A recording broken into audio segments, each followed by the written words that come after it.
Hi everyone, good morning. This is Dan. Welcome to Engelgeist. For those of you that are new, welcome. For those of you that are returning, welcome back. For those of you that support me over on Patreon, thank you so very much for your subscriptions. I greatly appreciate them.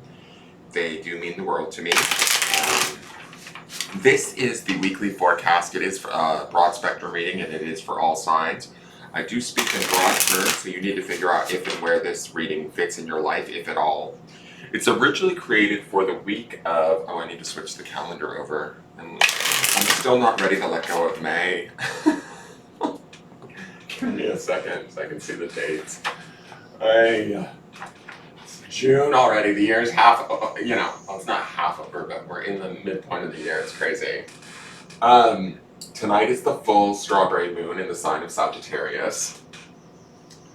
You'll be seeing this the day after that, but this is for the week of Sunday the 4th of June until Saturday the 10th of June.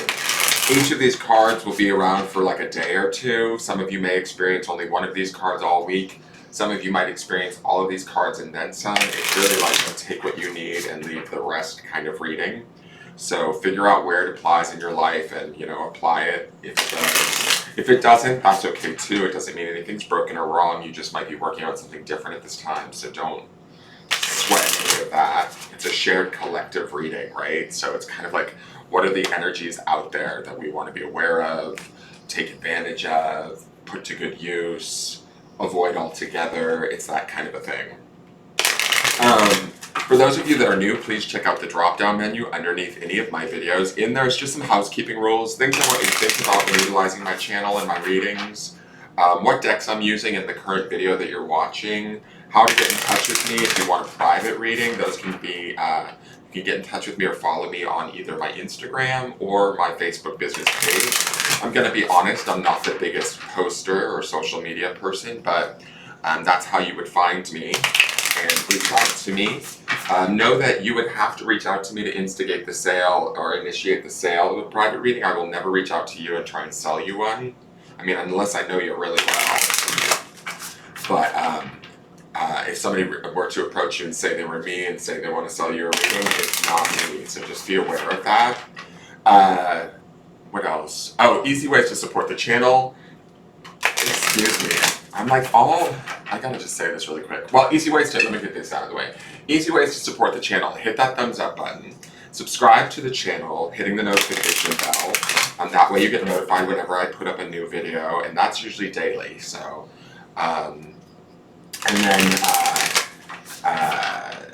sharing the video out helps, and leaving me a question or comment on the video. If you enjoyed the reading, let me know it. I love to hear it, Sometimes I feel like I'm just talking to myself. I'm like, is this making sense to anyone? I think it's just because I'm looking at such a big, broad energy, so that it can reach as many people as it needs to when it needs to. So sometimes it just feels like, is this mine, yours? Is anybody getting anything out of this? And for those of you that do comment, I do appreciate it. Thank you very much for doing so. I do read them all. I will comment back, that sort of a thing. What was the other thing I was going to say? Oh, can I just say, we've been getting a lot of rain, and my allergies are out of control, because the plants are going crazy, and then we're also getting tons of mosquitoes from the rain, and so it's just been a lot the last few days. So if I make that noise, it's kind of gross, but my head's very congested from the allergies. I got runny nose. It's weird. So, all right, let's see what's in these cards. A little bit of TMI there, I guess. But my head felt really when I woke up this morning, really fluidy, full of snot. It's disgusting. All right, so let's see what our cards are for the week.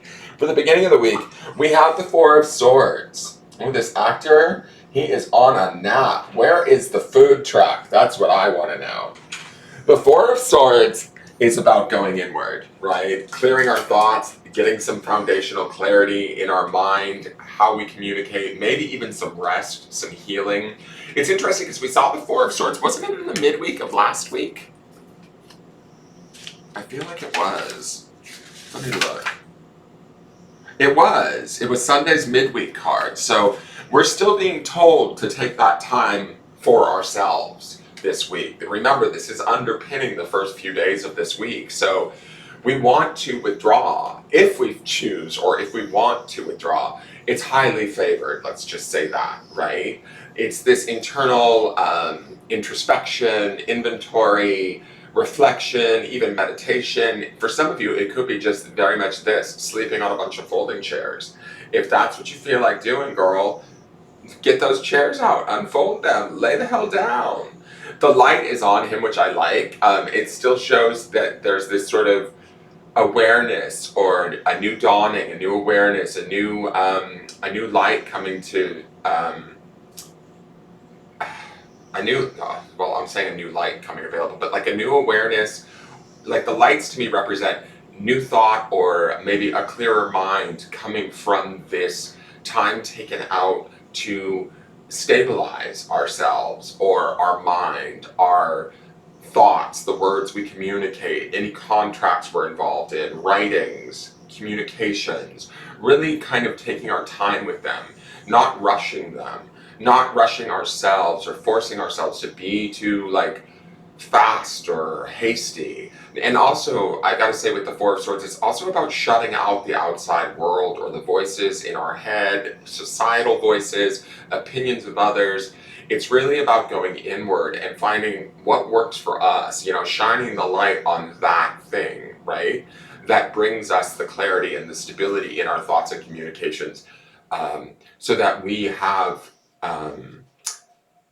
a nice settled mental foundation in the beginning of the week. Let's go to the midweek card, the Youth of Swords. So this is the Page of Swords. He's all at his desk, doing his work, his spying, internet spy that he is. Page of Swords. Always pages to me are about learning. They're about youth. That's why this is called the Youth of Swords. They're about evolution, progression, growth. And the Page of Swords is about mental awareness. So I kind of feel like these two swords cards, excuse me, playing off of one another, wherever we gain in the early part of the week a little bit of stabilization or clarity, the Page of Swords then comes in the midweek and has us think a little bit further, communicate a little bit further, or maybe communicating or thinking in new ways, new ideas, investigating those new ideas, sometimes finding out something. The Page of Swords can be the private investigator of the deck. He can be a little suspicious. He can be a little bit like investigative-y. Like if we find ourselves looking somebody up online to try and figure out who the hell this person be, then, go for it, because the Page of Swords is going to help us find those answers. He's going to be open to searching for them. He's going to be inquisitive. He's going to question the things that are going on around him. And I think that it's okay for us to question the things that might be going on around us, because we have the Four of Swords leading this week, right? We kind of get our own personal clarity first, and then we start looking at the clarity of others maybe, or situations that we're involved in and how they're operating or panning out, and maybe asking ourselves, can I adapt into this? Can I work with this? What more do I need to know about this person, this situation, this relationship, this situationship, this job, whatever it might be that we're looking at? We're learning something about it. We're giving it our attention and trying to figure it out a little bit better in the process. Sometimes with the Page of Swords, and I don't necessarily get that feeling with this card per se, but sometimes it can be like a new, because of the suspicious nature of the Page of Swords, it can be like new information that was unexpected, or maybe not also positive, or maybe like a new truth that kind of is a little bit shocking, or requires us to grow or wake up a little bit. So for some of you, that might be the case. I do sort of feel like he is, I don't know, looking up somebody's IMDb page or something, but whatever he's up to, he is trying to find the answers that he needs so that he can continue forward in whatever it is that we're doing for this week, and be informed. It's about first understanding our information, and then getting on the online, getting onto AOL, and doing a little homework to figure out what's going on around us, maybe with others or at work or within our family, to know maybe better what our next move is or how we need to adapt and communicate within that situation. Let's look at the end of the week card. Wow. Okay. Five of Cups. What I was saying about that Page of Swords, maybe learning something for some of you, that something could be something that is a little bit sad or heartbreaking in a way. The Five of Cups can be about sorrow, right? And just about, you know, personal tragedy sounds kind of strong, but it is about that inner reflection around our emotions and the sadness of a loss or something maybe not working out, right? And so we'll look at the clarifiers because I'm not exactly sure how this is transpiring and where we go straight in from swords to cups, but I do feel like there might be something that is learned that does bring us a little bit of a wah wah moment, right? At the end of the week. The key to me that people, mistake with the Five of Cups is that this guy's looking at what's broken on the floor, right? And he doesn't see that he still has two cups up on the counter, right? And the Two of Cups is one of the most romantic, probably one of my favorite, like the Star, the Page of Cups, and the Two of Cups are probably my top three favorite cards of tarot of all time. I just love them. And the Five of Cups, what he doesn't see is he has the two cups behind him. There's still love, there's still abundance, there's still emotional well-being to be had. We just may be focusing on something in the present moment that was sad or is over or has come to an end. And we're dealing with that transition. Um, I don't necessarily think that this is a card where, oh, you need to walk away, don't think this way, or don't feel this way, or don't reflect on these things. I actually think that maybe for some of us, we might need to reflect on how we're feeling about a situation that hasn't maybe delivered or lived up or continued on or whatever it may be, however it's manifesting for you. It's okay to be in that emotional sadness because we sort of have to feel it. If we don't feel it, if we push it down, if we let it sort of, bite at our heels, so to speak, we won't necessarily actually heal it or come to terms with it. And I feel like this guy is actually maybe doing the work so that he can then turn around to those two cups on the counter and get to filling them maybe with a nice Pinot Grigio. Don't drink your problems away, children. That's what I'm saying. Drink your children's problems away. So I don't I don't want to say, oftentimes people say, oh no, it's the Five of Cups, it's a sad card, don't do it. I think that this is okay. This maybe if some of us find ourselves, we've done some mental reflection, some harmonizing, some learning, some investigating, and we get to this place where we're feeling a little bit of the feels, well then feel them, honor them. Fives are transitory, so this is not going to stay with us forever.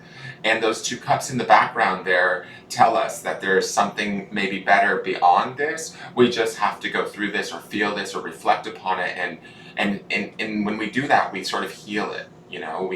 We can kind of get a broom and sweep up those fucking cups before we, take our shoes off and ruin our feet. Nobody wants to do that. All right, so let's go to the Modern Nirvana Oracle and see what they have to say. Oh my god, look who it is! It's our girl Kintsugi. She came out in the first reading, right? In the midweek when we switched over on June 1st. And I know her now. She's that Japanese art of taking broken pottery, and when a piece breaks, they fill it in with gold or other precious metals, and how that something that is considered broken can be actually a very beautiful thing in the end. And I think that what's interesting here is that with this Four of Swords and even the Page of Swords, there's this sort of mental communication reconfiguration going on, and then the Five of Cups would obviously be broken cups, ideally ready for some kintsugi, some needing gold realignment, so to speak, to understand their true beauty, right? To understand, like, what I love about her is she's that beautiful pink color, which makes me think of the heart chakra, like rose quartz. She's missing one arm, but she's still holding a cup with the other arm. She's almost, stronger, bolder, even more beautiful because of it. She's more regal because of her history, of her wisdom, of her journey, so to speak. And so let me read you Kintsugi, even though I know some of you have already heard it, but for those of you that are new, I will read you this story. Come on, Kintsugi. Here we go, right to the page, I love it. Everything has beauty, but not everyone sees it. Confucius. Kintsugi is a Japanese art form and philosophical outlook in which what is broken is repaired with precious metals such as gold, platinum, and silver. As a living philosophy, breakage and subsequent repair are viewed as beautiful even in their brokenness.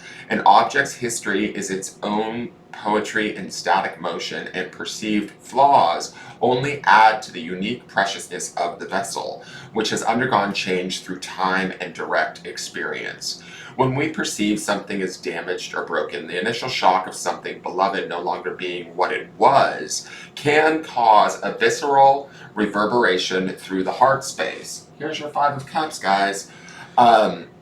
Feelings of attachment, tethered to affection and nostalgic waves of longing, can cause deep suffering, and our shattered emotions may cause us to burst into tears in sympathy with what is believed to be broken. This can leave us feeling as though we've been shattered into a million pieces, left wondering how we can get ourselves together to face tomorrow, let alone face today. Yet, if we seek compassion and view what feels like brokenness through the lens of creative catharsis, we allow space for something new to emerge.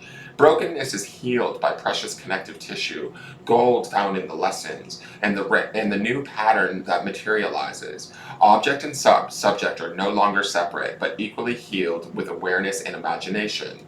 In moments where you may feel broken, empty, and in need of repair, remember that the brokenness can contain a layer of unexpected beauty, especially when we consciously attempt to weld the spaces of emptiness with preciousness.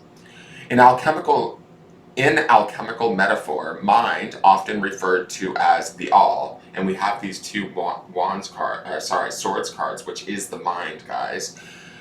Mind, often referred to as the all, has the ability to turn lead into gold through transmutation. In the metaphor of embodied art, Kintsugi is here to remind us to find the lightness of being and to transmute the tough moments in life into tremendous works of art with the consciousness of the master craftsman. If you've pulled this card and are feeling broken today in any way, remember the art that you are, and that there's always a space for a new masterpiece or master of peace, P-E-A-C-E, to emerge. The mantra is, I weld the pieces of my past back together with gold and stand in my presence as a work of art to behold. What was no longer is, and what will be is beautiful. Okay? So there could be some letting go this week, guys, but letting go with some really empowered compassion and intelligence here, like new learned intelligence, and also compassion for the self with that Four of Swords at the beginning of the week, and seeing it also in last week's underpinnings. So here are the clarifiers. We've got the Ace of Wands, definitely a renewal there of spirit. We've got the Queen of Cups, a little bit more emotion, definitely compassion for ourselves. She's cups upon cups, so this is about caring for ourselves and feeling our emotions and finding the renewal of spirit that we need at this time or during this week, through this week. And then the last card is the Fool, which is a major arcana card and a new beginning, associated with the planet Uranus, which is usually, unexpected changes. I like that the Fool's presence shows up last, meaning this is not over. This isn't where it ends, guys. This is where it just kind of renews and begins, especially with the Ace of Wands there too. Those two Swords cards are going to feed the fire of that wand. Aces are new beginnings also, and often unexpected or inspirational. They come out of nowhere. That's why the hand's coming out of the clouds, like spirit handing it to us. The Queen of Cups says that, you know what, our emotions may be high, but our intuition's going to be high. And we're going to be in the mental space quite a bit. So playing with, that configuration of emotions, mind, and intuition will be key this week in probably, you know, melding our pieces back together, kind of like Kintsugi represents. And there's a beauty, there's a reparation, there's a re-emerging happening here with that Fool card ending this out, that leads us into next week a little more whole, a little more complete, a little more what's the word, like, I don't know if it's individualized, maybe a little bit more unique in our understanding of who we are and what we know and how we act and what we want. And I think that this is to be embraced. I really do. I think that this is to be embraced and loved and nurtured within us, so that we can carry it on to our next journey, our next new beginning, right? So this feels to me like the focus might be about us finding where the cracks are and filling them in with gold. Let's get the grounding stone.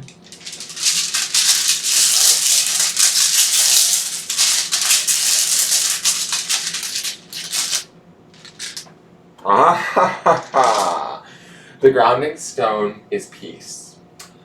So this is what we're supposed to ground in this week, guys, is this sense of peace. Mental peace and then emotional peace, and allow that peace to radiate throughout. Maybe that peace is the gold that's representational in Kintsugi, right? Where we take the cracks in the situations, the relationships, the mistakes, the faults or of others or ourselves, our own faults, and we let peace kind of emanate in those spaces to fill them in, because that peace can be the very gold that Kintsugi talks about, that makes it all the more precious, all the more beautiful, all the more perfect in its imperfection, right? And that peace allows us to find the strength and the compassion to give ourselves the rest and the healing that the Four of Swords represents, to learn new ways of thinking, communicating through the Page of Swords. And that peace also gives us the ability to sit and reflect on maybe places where there's sadness, sorrow, or loss that we need to pour gold into, essentially. And one thing I'm going to say before I wrap this up is, look at all of this gold around the Fool in the end. It's like we take the gold or the peace that we put into the cracks and crevices, the breaks and the fractures, the sadnesses and the losses, and we heal them, so that we can stand in the sun again and move forward. And this sun to me is almost like a more intense version of these stage lights that are on him while he's resting, while he's, meditating or healing in the early part of the week. The light, the truth, gets brighter and brighter throughout the week as we move through it, is my feeling, to the point that potentially it could maybe even, and I don't mean this in a bad way, but maybe even blind us, right? Or it could be the very light that lights our new path forward. That is your reading. I hope it made sense. I hope you enjoyed it. If you did, please leave me a question or comment, or tell me where it relates in your life. If you're new to the channel, please hit the thumbs up button and subscribe to the channel. Hitting that notification bell so you get notified when I put up a new reading. And share the video out. And tune in tomorrow, because we'll do the daily, to see how these cards underpin what we've experienced throughout the rest of this week. I'm really enjoying these decks, and I think that this is going to be a really amazing week if we really put our attention and our intention into the concepts and the things that I've just said here and what these cards represent. All right, you guys, have a wonderful day and a wonderful week. Enjoy the full moon, even though I'm telling you that a day late, but we still feel that energy. So take care. Bye-bye.